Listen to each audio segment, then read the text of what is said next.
പാട്ട് അതിലൂടെയാണ് ഇങ്ങനെ ഒരു സ്ഥലം ഉണ്ടെന്ന് വളരെ ചെറുപ്പത്തിൽ അറിഞ്ഞത്. അവിടെ ഇങ്ങനെ ഒരു ഉണ്ണിക്കണ്ണൻ ഉണ്ടെന്ന് പറഞ്ഞത് അങ്ങനെയാണ്. പിന്നെയാണ് അതിൻ്റെ പാരമ്പര്യവും പൈതൃകവും എല്ലാം മനസ്സിലായത്. ഞാൻ ഗുരുവായൂരപ്പൻ്റെ നാട്ടുകാരിയാണ്. ഗുരുവായൂരപ്പൻ പലയോട്ടത്തിൽ നിന്ന് രക്ഷപ്പെടാൻ വേണ്ടിയിട്ട് ഓടി വന്ന സ്ഥലമാണ് അമ്പലപ്പുഴ എന്ന് പറഞ്ഞപ്പോൾ ഒരു പ്രത്യേക സന്തോഷമാണ് ഉണ്ടായത്. ഇവിടെ ആദ്യം വന്ന് നൃത്തം ചെയ്ത സമയത്ത് ഞാൻ ആദ്യമായിട്ട് ഇവിടെ വരുന്നത് ഒരു കല്യാണ ഫംഗ്ഷൻ അറ്റൻഡ് ചെയ്യാൻ വേണ്ടിയിട്ടാണ്. അന്ന് ഇവിടുത്തെ പാൽപ്പായസമൊക്കെ കുടിച്ചിട്ടാണ് പോയത്. പിന്നീട് വന്നത് ഒരു പെർഫോമൻസ് ചെയ്യാൻ. അതിനുശേഷം 2 വർഷം മുമ്പ് വീണ്ടും ശ്രീ സൂര്യകൃഷ്ണമൂർത്തി സാറിൻ്റെ അഗ്നി എന്ന് പറയുന്ന ഒരു ഷോയ്ക്ക് പെർഫോം ചെയ്യാനായിട്ടാണ് വന്നത്.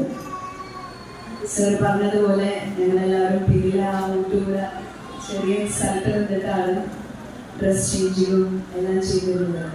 അപ്പം അതിനൊരു വലിയ മാറ്റം ഉണ്ടായി എന്ന് ഇന്നറിഞ്ഞതിൽ ഒരുപാട് സന്തോഷം. അതിലേക്കായിട്ട് മുന്നോട്ട് പ്രവർത്തിച്ച താങ്കൾക്ക് എല്ലാവിധ അഭിവാദ്യങ്ങളും സ്നേഹവും ഈ അവസരത്തിൽ അറിയിക്കുകയാണ്.